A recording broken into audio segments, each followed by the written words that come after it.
50 caliber ammo and 6 machine guns, each firing 600 rounds per minute. B-51 could fight from the ground up to 39,000 feet. And a direct hit by Roger Crawford and the Yankee Air Force B-25. That's the way we do it in Cleveland. A little mop-up action by the T-51 and the B-51.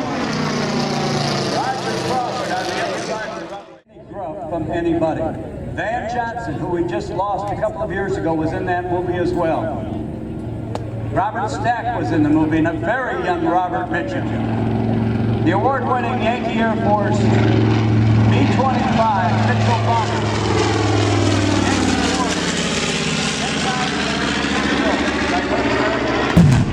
This is what they did to the enemy.